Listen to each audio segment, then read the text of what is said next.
Ciao bellissimi! Oggi ho deciso di mostrarvi una tipica giornata qui in ostello a Waterford, Irlanda, con un finale un po' giapponese. Pronti via!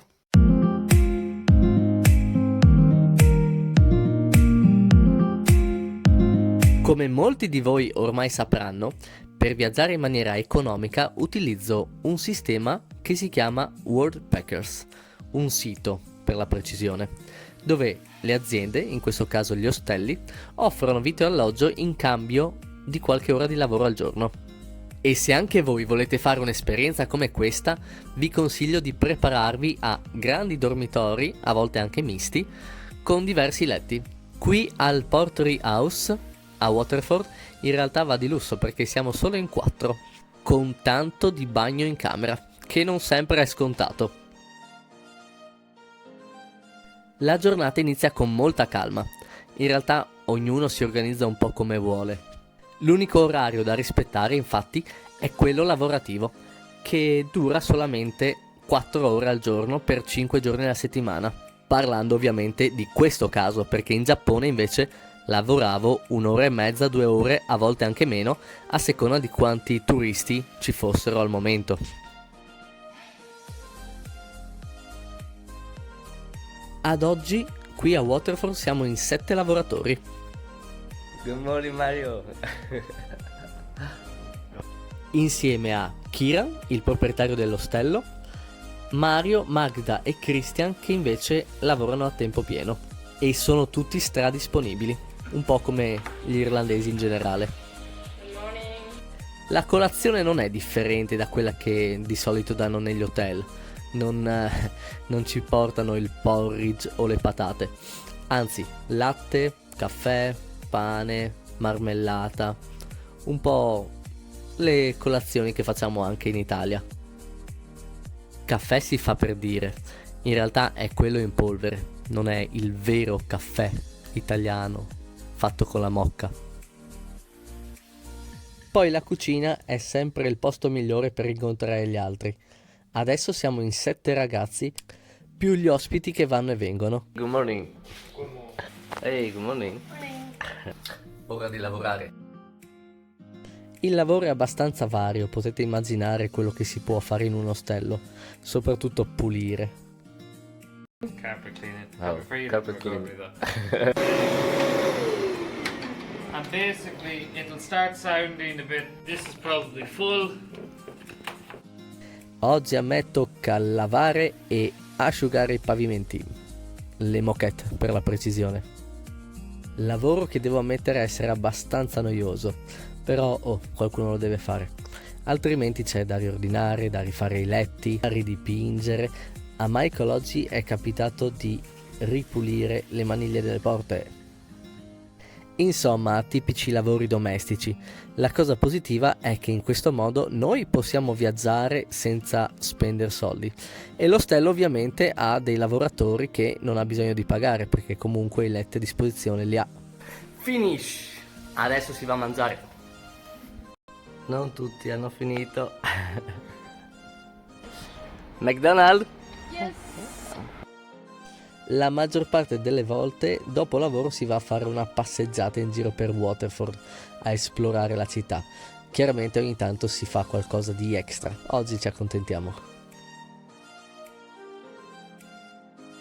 In realtà non sono abituato ad andare al Mac, quindi anche questo è un extra per me. How do you say good lunch in Dutch? Good what? Good lunch.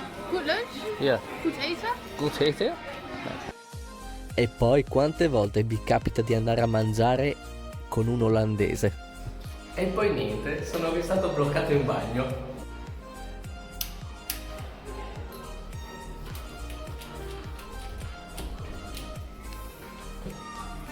Ce l'abbiamo fatta. Dovremmo andare a fare la spesa per la cena e invece siamo qua a giocare a Jenga. Yeah, I think you will... Macarena again, no. E Macarena. Bam, salto temporale, abbiamo già fatto la spesa. Oggi cucino una ricetta che mi hanno insegnato proprio in Giappone. Ovviamente la trovate anche su internet. Allora, prima di tutto si prende il riso per fare sushi, che non è quello normale. Lo si lava 4-5 volte con acqua fresca finché l'acqua non resta pulita. E poi si mette sui fornelli cercando di fare bollire l'acqua il più velocemente possibile. Nel frattempo prepariamo il resto degli ingredienti, qua servono tutte le mani possibili. Purtroppo non abbiamo trovato il salmone abbattuto, quindi abbiamo usato un sacco di tonno e maionese. Poi avocado, insalata, cetrioli, formaggio e basta.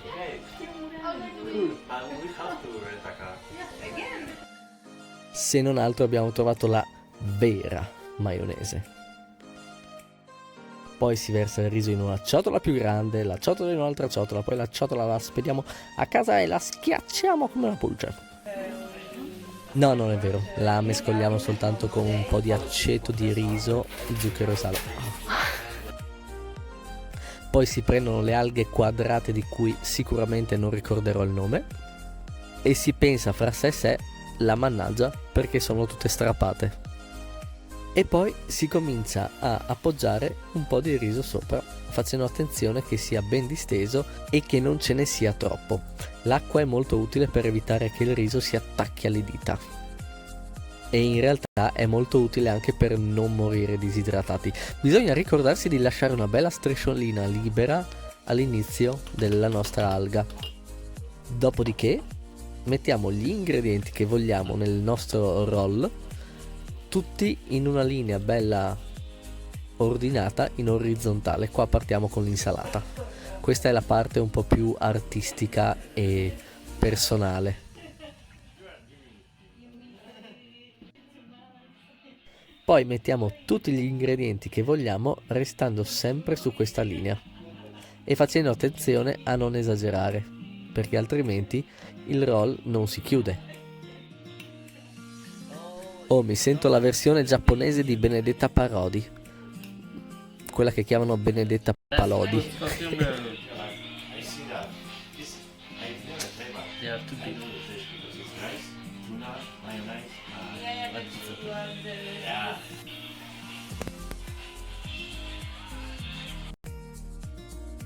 Una volta finito possiamo chiudere bene tutto quanto arrotolandolo e poi lo tagliamo creando queste opere d'arte.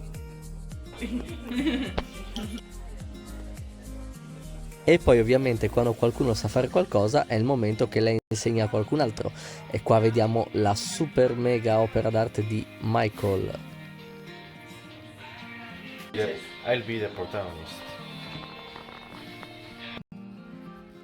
Ecco Michael che viene dai Paesi Baschi nel nord della Spagna. Adesso vi facciamo vedere anche come si arrotola. Qui abbiamo utilizzato un cartoncino perché non avevamo l'apposito attrezzo che probabilmente conoscete, fatto da tanti bastoncini legati assieme, e per farlo nel modo giusto è difficile da spiegare, quindi copiate il video. Alla fine, dopo aver fatto il primo passaggio, dovete farlo rotolare ancora un quarto di giro e poi premere molto bene. Bam! E come dice il saggio giapponese, perché fare poco sushi se puoi fare tanto sushi? In totale però abbiamo impiegato praticamente 2 ore solo a preparare tutto quanto, ma direi che il risultato è ottimo. Perfetto!